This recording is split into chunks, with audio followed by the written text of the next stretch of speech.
Hello everyone, welcome to my YouTube channel. I'm going to take you through the aspects of Johansen Cointegration test.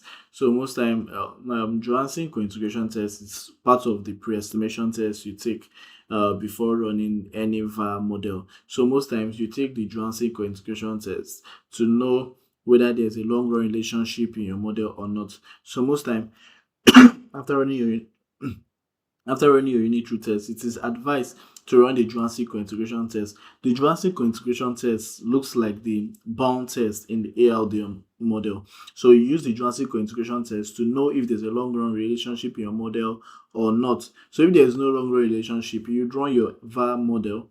But if there's a long-run relationship, you run your vector error correction model. But most times, the structural VAR are used for more of policy-related model, and also to run you can do there's other sign restriction, long run restriction, and short run restriction you can use in structural VAR. So structural VAR is in another form of it. So but the major thing I want to talk about is the VAR and the vector error correction model. So most time when you run your model and you find out that you do your unit root test, then you do your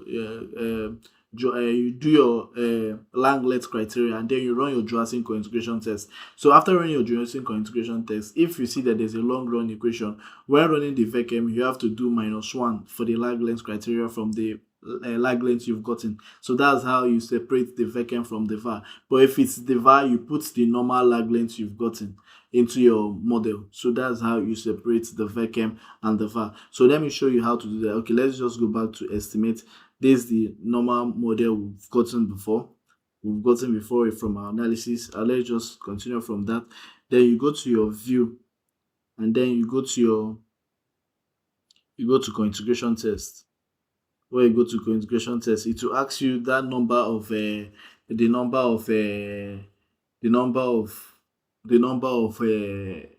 lag lengths you've gotten from your estimation. How many lag lengths have you, the lag length estimation we use? So we say 2. So it's going to automatically put 2 there and put the exogenous variables that you estimated and everything. It's going to give you that. So there's no much things to do here. And then you click OK. So this is our lag length criteria. So what is it telling you? It's telling you that trusted indicates that there is 6 cointegrating equation in this model. 6 cointegrating, and all of them are significant. So it's telling you that there are 6 cointegrating equation in this model.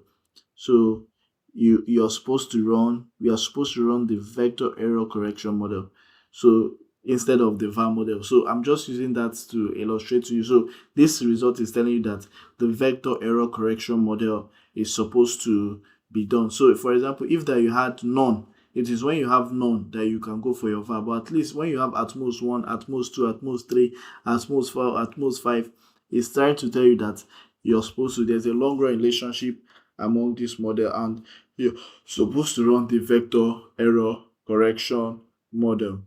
So thank you for listening, and please subscribe to my YouTube channel. I know you've gotten the more aspects of the Johansen Cointegration test with this. Thank you for listening, and please like and share and comment on my post. Thank you.